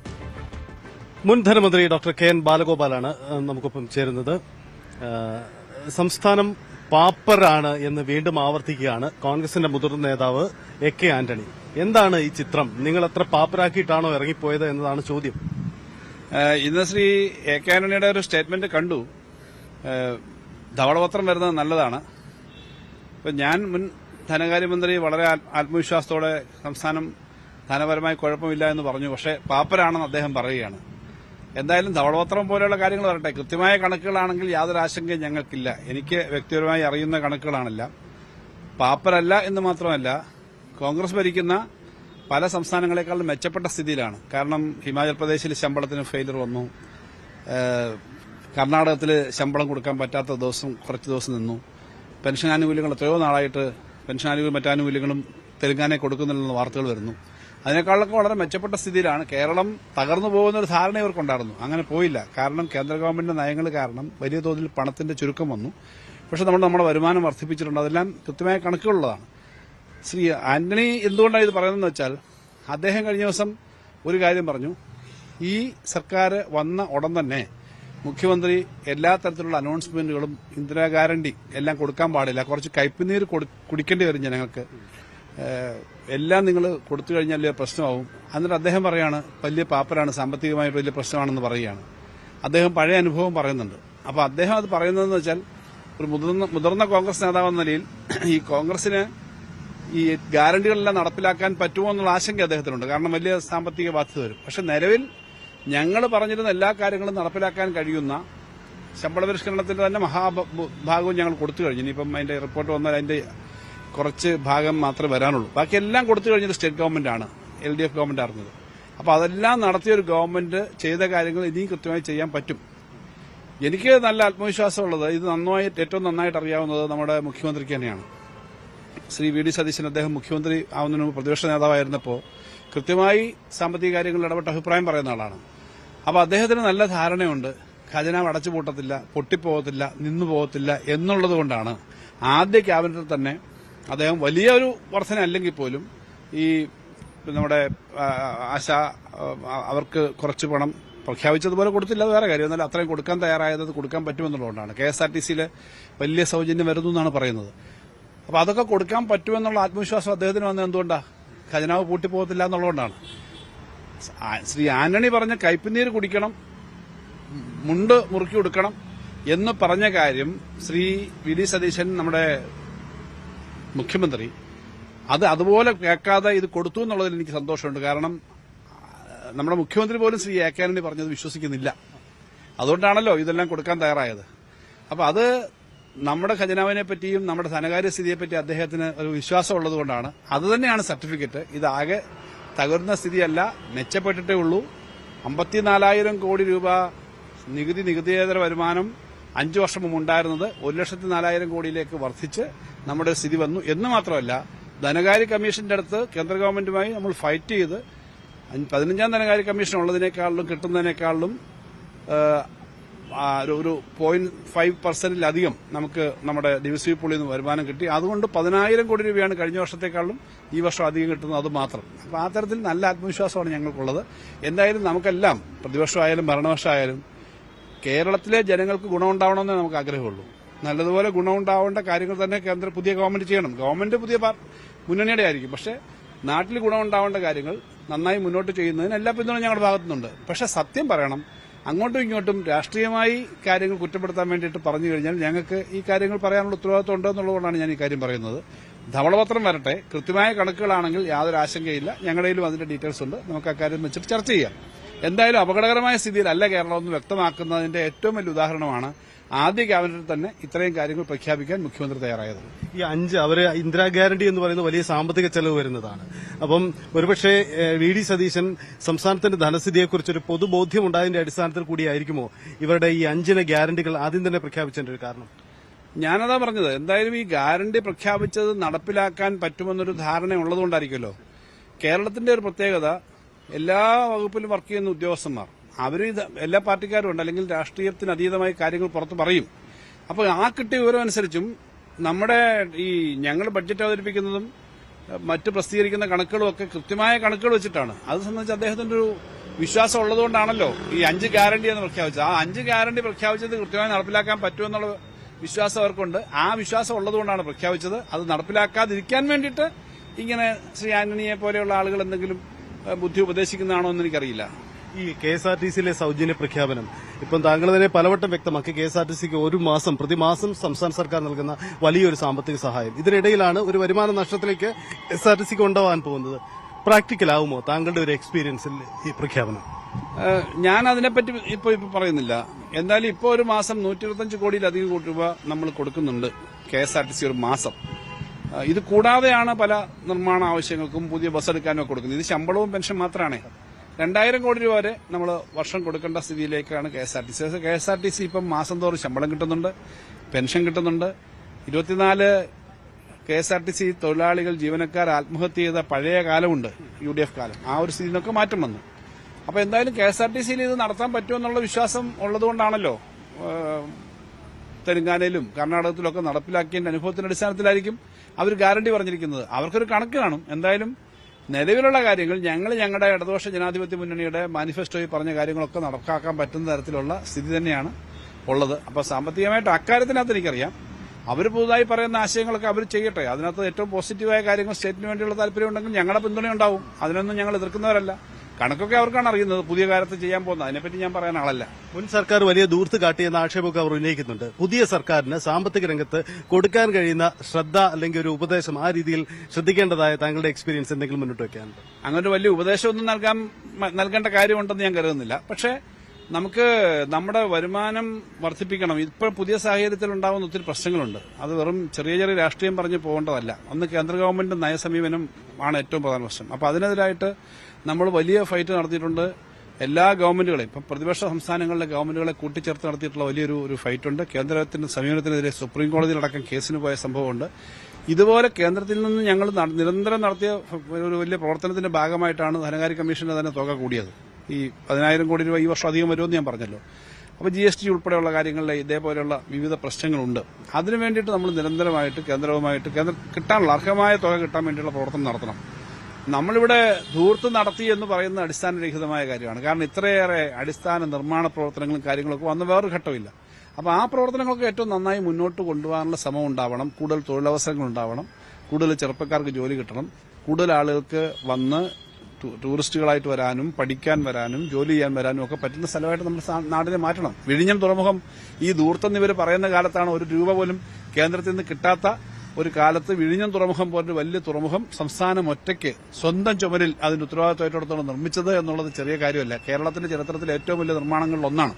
അപ്പോൾ അതെല്ലാം ചെയ്തൊരു സംസ്ഥാന സർക്കാരിനെ പറ്റി തെരഞ്ഞെടുപ്പിനകത്ത് ഞങ്ങൾക്ക് പരാജയം ഉണ്ടായി. ആ പരാജയം അംഗീകരിക്കുകയാണ് ഞങ്ങൾ. പക്ഷേ ആ പരാജയം ഉണ്ടായി എന്നുള്ളതുകൊണ്ട് തെറ്റായ കാര്യങ്ങളെല്ലാം പറഞ്ഞാൽ ജനങ്ങൾ വിശ്വസിക്കുമെന്ന് എനിക്ക് തോന്നുന്നില്ല.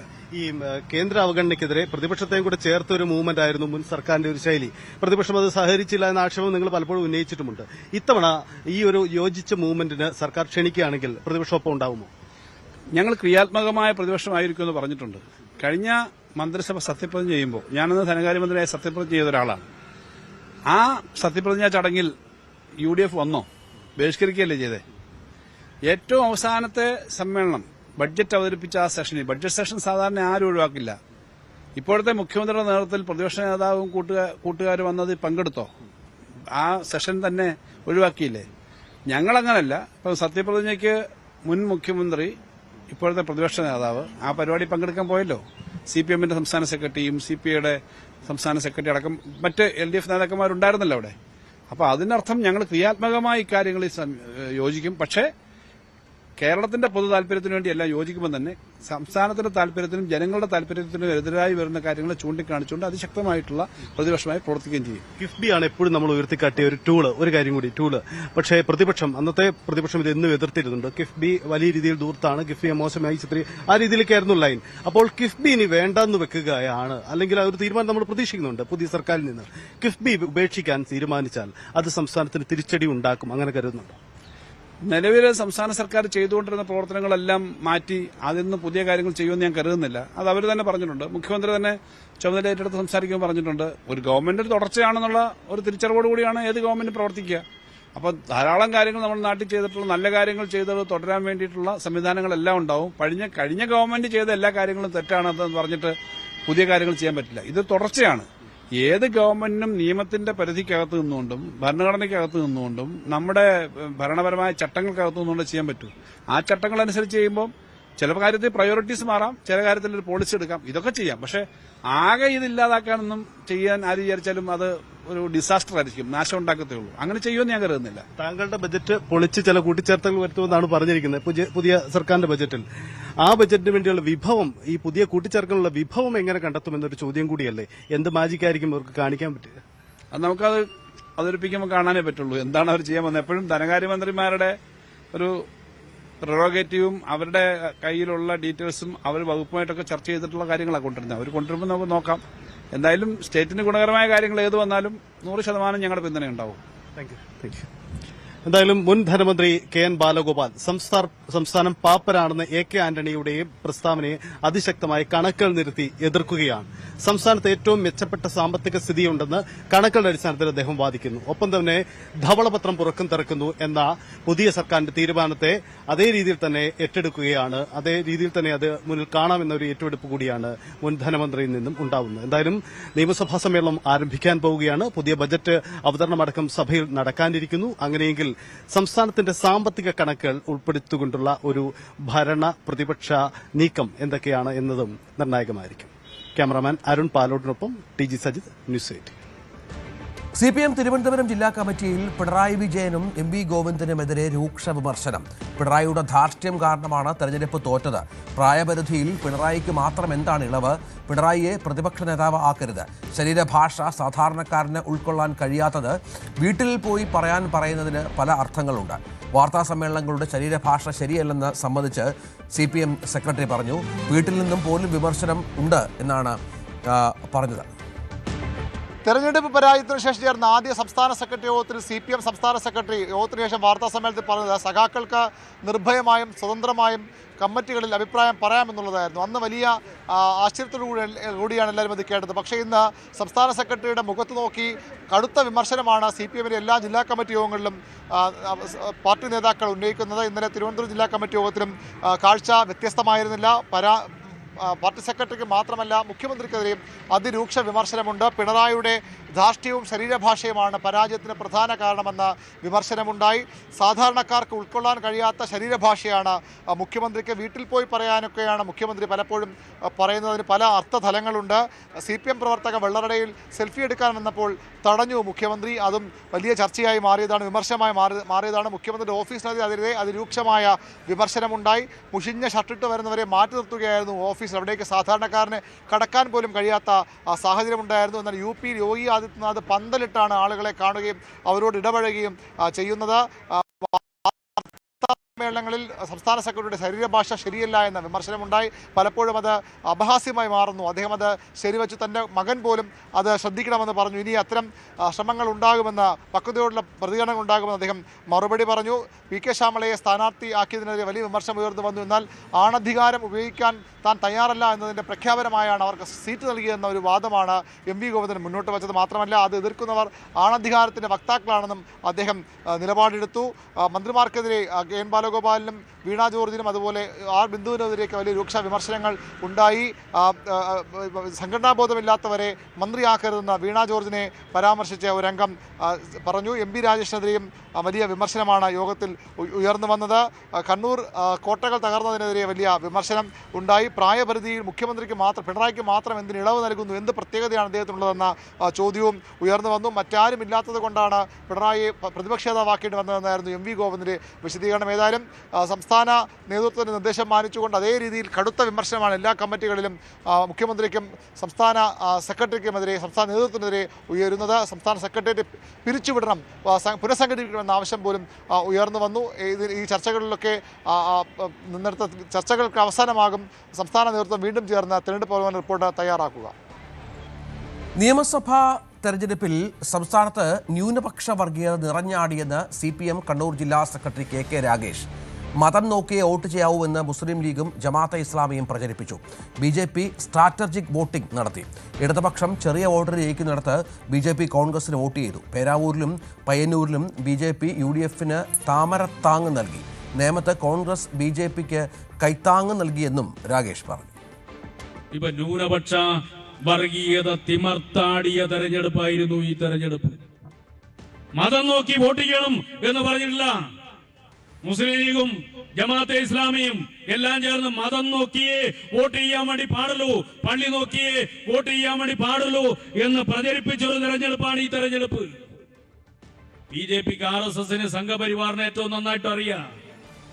ഇടതുപക്ഷത്തെ ദുർബലപ്പെടുത്തിയാൽ, ഇടതുപക്ഷത്തെ പരാജയപ്പെടുത്തിയാൽ മാത്രമേ ഈ കേരളത്തിൽ BJPക്ക് ശക്തിപ്പെടാൻ വേണ്ടി കഴിയുമെന്ന് അവർക്ക് കൃത്യമായിട്ട് അറിയാം. അതുകൊണ്ട് ഈ തെരഞ്ഞെടുപ്പിൽ കൃത്യമായ അവരുടെ തന്നെ ഭാഷയിൽ പറഞ്ഞാൽ സ്ട്രാറ്റജിക് വോട്ടിംഗും നടന്നു.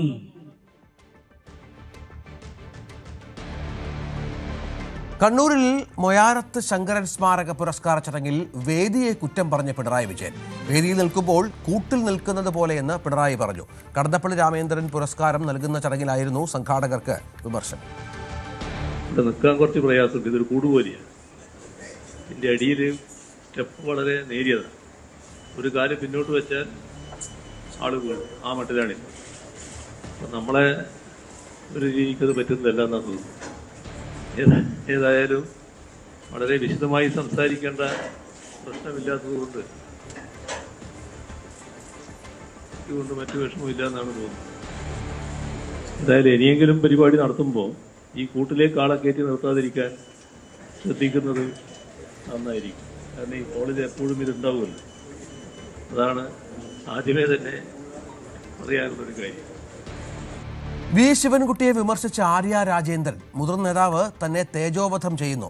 സെക്രട്ടേറിയറ്റിൽ ശിവൻകുട്ടി പറഞ്ഞത് തെറ്റായ കാര്യമാണ്. മുതിർന്ന നേതാക്കൾ പുതിയ ആൾക്കാരോട് ഇങ്ങനെ പെരുമാറിയാൽ എന്ത് ചെയ്യുമെന്നും ആര്യ ചോദിക്കുന്നു. ആര്യ പ്രചാരണത്തിന് ഇറങ്ങിയത് വോട്ട് കുറച്ചെന്ന് ശിവൻകുട്ടി ജില്ലാ സെക്രട്ടേറിയറ്റിൽ വിമർശിച്ചിരുന്നു. പെരിയ ഇരട്ടക്കൊലക്കേസിലെ പ്രതികൾക്ക് പരോൾ.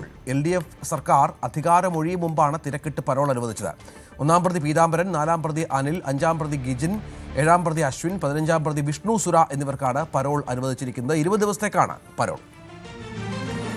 പെരിയ ഇരട്ട കൊലപാതക കേസിലെ 5 പ്രതികൾക്കാണിപ്പോൾ പരോൾ അനുവദിച്ചത്. ഇടത് മുന്നണി സർക്കാർ ഒഴിയുന്നതിന് തൊട്ട് മുൻപാണ് ഇത്തരത്തിലുള്ള നടപടിക്രമങ്ങൾ പൂർത്തിയാക്കിയത്. എന്തായാലും വലിയ പ്രതിഷേധത്തിനാണ് ഇത് ഇടയാക്കിയിട്ടുള്ളത്.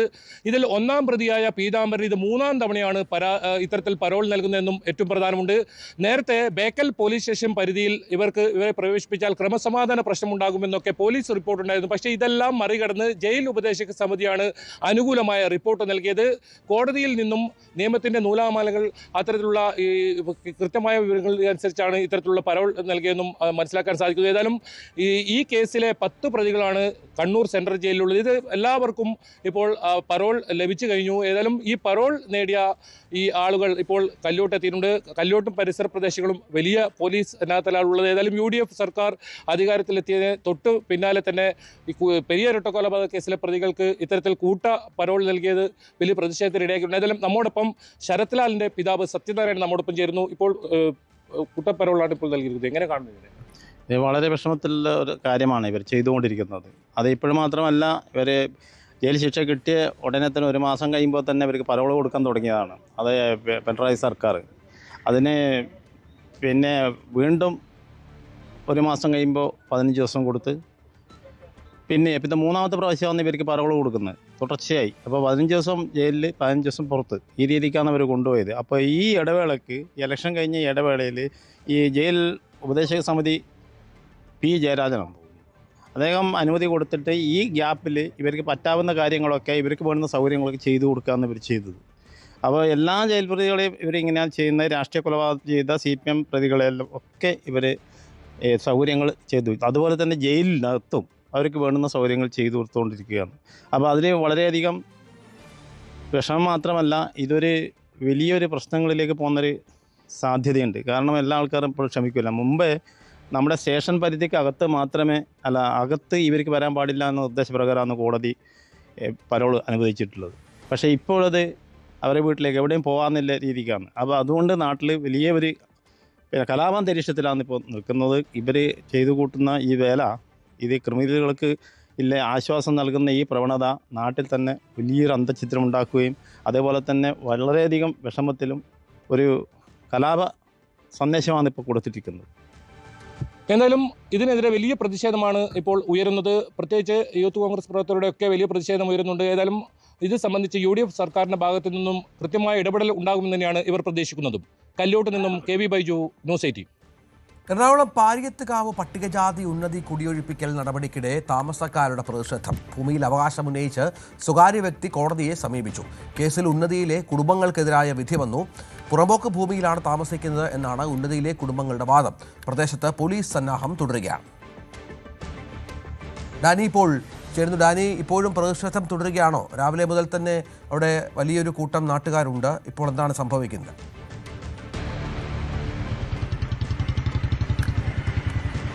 രഞ്ജിത്ത, ഈ പ്രതിഷേധം അതിൽ ആദ്യഘട്ടത്തിൽ വലിയ രീതിയിലുള്ള ഒരു വാക്കുതർക്കത്തിലേക്കെല്ലാം പോയെങ്കിൽ ഇപ്പോൾ അവർ അന്തരീക്ഷമൊന്ന് മായപ്പെട്ടിട്ടുണ്ട്. പക്ഷെ ആരും തന്നെ പിരിഞ്ഞു പോയിട്ടില്ല. ഇവിടെ ഈ കോളനിയിലേക്ക് കടക്കുന്ന ഭാഗത്ത്, ആ വഴിയുടെ ഭാഗത്തുനിന്ന് അവർ സമരം തുടരുക തന്നെയാണ്. ഇതൊരു 15ാം തവണയാണ് അവിടെ കുടിയൊഴിപ്പിക്കാനായിട്ട് പോലീസ് എത്തുന്നത്. പോലീസ് സന്നാഹത്തോടുകൂടി അഭിഭാഷക കമ്മീഷൻ എത്തുന്നത്. അഭിഭാഷക കമ്മീഷൻ പറയുന്നത് കോടതിയുടെ കൃത്യമായ ഒരു ഉത്തരവ് ഇക്കാര്യത്തിലുണ്ട്. ഇവരെ ഒഴിഞ്ഞ് പോകണം എന്നതുള്ള അടക്കമുള്ള കാര്യങ്ങളെല്ലാം തന്നെയുണ്ട്. പക്ഷേ അത് ഈ പ്രതിഷേധം ഉയർത്തിക്കൊണ്ട്, ക്രമസമാധാന പ്രശ്നം ഉയർത്തിക്കൊണ്ട് പലതവണയായിട്ട് ഇത് നടക്കാതെ പോവുകയാണ് എന്നതടക്കമുള്ള കാര്യങ്ങളാണ് അഭിഭാഷക കമ്മീഷൻ പറയുന്നത്.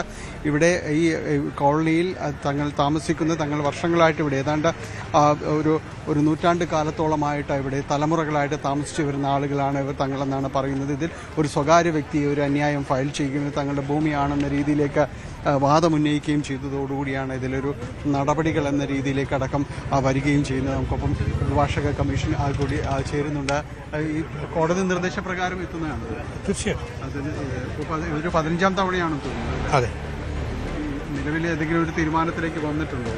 കോടതി തീരുമാനമുണ്ട്, ഒഴിപ്പിക്കാൻ തീരുമാനമുണ്ട്. പോലീസ് പ്രൊട്ടക്ഷൻ തന്നെ. പോലീസ് പ്രൊട്ടക്ഷൻ തരുന്നില്ല. ഞങ്ങൾ പോലീസ് പ്രൊട്ടക്ഷന് വെയിറ്റ് ചെയ്യാം. എല്ലാ തവണയും ഇത് തന്നെയാണല്ലോ.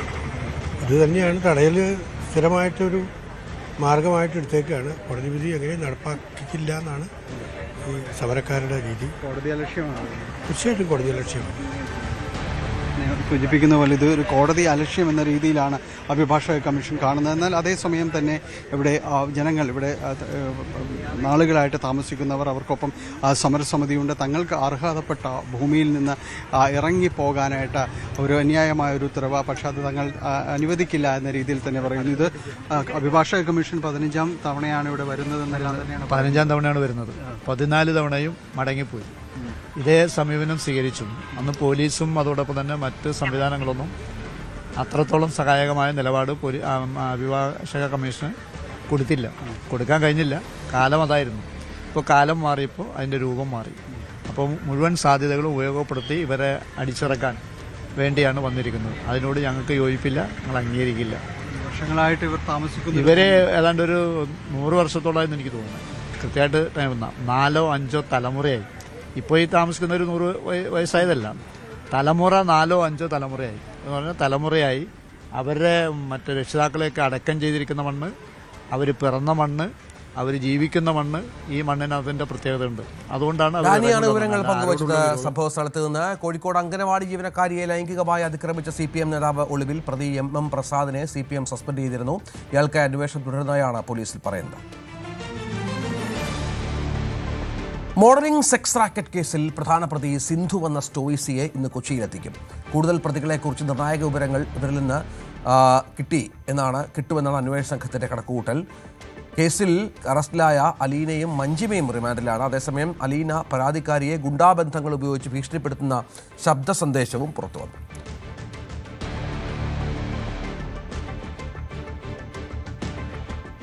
കോഴിക്കോട് പേരാമ്പ്രയിൽ കാറിന് തീപിടിച്ച് ഗർഭിണി മരിച്ച സംഭവത്തിൽ നിർണായക വഴിത്തിരിവ്. പമ്പിൽ നിന്ന് പെട്രോൾ വാങ്ങിയത് മരിച്ച സോഡ തന്നെയെന്നാണ് സ്ഥിരീകരണം.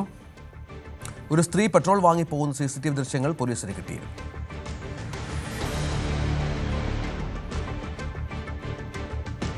തീപിടുത്തമുണ്ടായി സോന മരിച്ചതിന് പിന്നാലെ നടത്തിയ പരിശോധനയിൽ കാറിന് സാങ്കേതികമായ തകരാറുകളില്ല എന്ന് കണ്ടെത്തിയിരുന്നു. ഒപ്പം കാറിനുള്ളിൽ ഈ പെട്രോളിൻ്റെ സാന്നിധ്യം തെളിയിക്കുന്ന പരിശോധനാ ഫലങ്ങളിൽ ലഭിച്ചു. പോസ്റ്റ്മോർട്ടം റിപ്പോർട്ടിലും ഈ മരിച്ച സോനയുടെ ശരീരഭാഗങ്ങളിൽ പെട്രോളിൻ്റെ അംശമുണ്ട് എന്ന് കണ്ടെത്തുകയും ചെയ്തു. ഇതോടുകൂടി തന്നെ ഇതൊരു ആസൂത്രിതമായ ഒരു കൃത്യമാണ് എന്നൊരു നിഗമനത്തിലേക്ക് പോലീസ് എത്തിച്ചേർന്നിരുന്നു.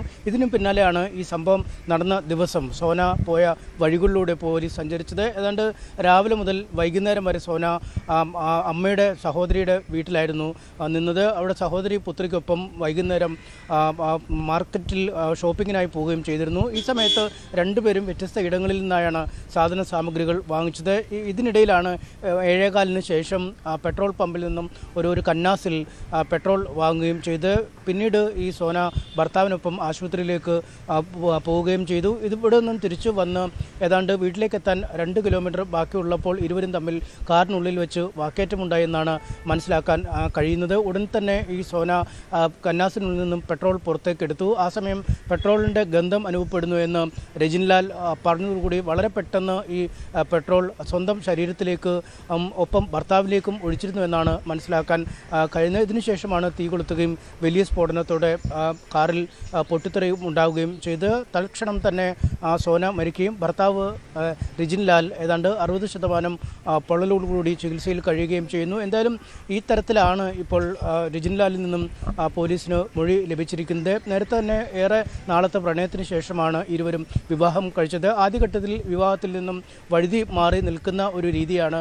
രജിൻലാൽ പ്രകടമാക്കിയത്. മറ്റൊരു സ്ത്രീയെ വിവാഹം കഴിക്കാൻ തയ്യാറാവുകയും ചെയ്തു. ഈ സമയം ആത്മഹത്യ ചെയ്യുന്ന അടക്കമുള്ള അല്ലെങ്കിൽ ആത്മഹത്യ ഭീഷണി അടക്കമുള്ള കാര്യങ്ങളിലേക്ക് കടക്കുകയും ഈ രജിൻലാലിനെതിരെ പരാതി നൽകുകയും ചെയ്തു. പിന്നീട് ഒരു ഒത്തുതീർപ്പ് ചർച്ചകൾ നടക്കുകയും ഇരുവരും വിവാഹത്തിൽ ഏർപ്പെടാമെന്ന ഒരു ഉറപ്പ് രജിൻലാൽ നൽകുകയും ചെയ്തതോടുകൂടിയാണ് പരാതിയിൽ നിന്നും പിന്മാറാൻ ഈ സോന തയ്യാറാവുകയും ചെയ്തു. ഇതിനുശേഷം വിവാഹം കഴിഞ്ഞെങ്കിലും ഇരുവരും തമ്മിലുള്ള സ്വരച്ചേർച്ചകൾ തുടരുകയായിരുന്നു. മറ്റ് പല സ്ത്രീകളുമായി വിവാഹേതര ബന്ധത്തിൽ രജിൻലാൽ ഏർപ്പെടുന്നു എന്ന സംശയം സോനയ്ക്കുണ്ടായിരുന്നു. ഒപ്പം സോനയെക്കുറിച്ചും ചില സംശയങ്ങൾ പ്രകടമാക്കിയിരുന്നു. ഈ 6 മാസം ഗർഭിണിയായിരുന്നു സോന. ഈ കുട്ടിയുടെ പിതൃത്വത്തെ ചൊല്ലിപ്പോലും ചില തർക്കങ്ങൾ ഉണ്ടായിരുന്നുവെന്നും മനസ്സിലാക്കാൻ കഴിയുന്നു. എന്തായാലും നിരന്തരം ഇരുവരും തമ്മിൽ കലഹങ്ങൾ പതിവായ സാഹചര്യത്തിലാണ് ഒരുപക്ഷെ ആത്മഹത്യ ചെയ്തേക്കാം എന്നൊരു തീരുമാനത്തിലേക്ക് സോന എത്തിയതെന്നാണ് മനസ്സിലാക്കാൻ കഴിയുന്നത്. ഈ ആത്മഹത്യക്കൊപ്പം ഭർത്താവിൻ്റെ ജീവൻ കൂടി എടുക്കണമോ എന്ന ലക്ഷ്യം സോനയ്ക്കുണ്ടോ എന്ന കാര്യം പോലീസ് പരിശോധിച്ചു വരികയാണ്. എന്തായാലും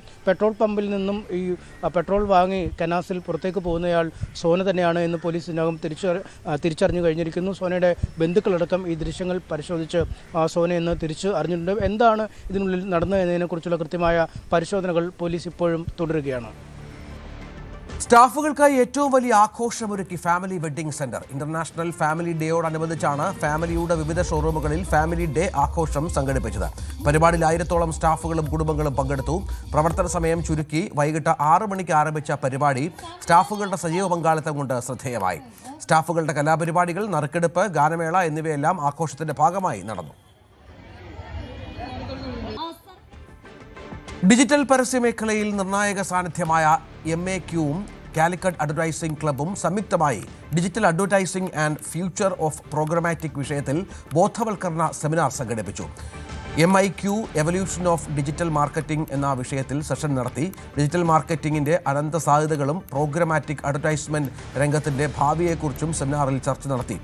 MIQ നേതൃനിരയിലെ Vineeth Arora, Varun Mohan, Ramesh Subramaniam, Meenal Gupta, Calicut advertising club secretary Shijin K തുടങ്ങിയവർ സംസാരിച്ചു. പകൽ വാർത്ത പൂർണ്ണമാകുന്നു. നമസ്കാരം.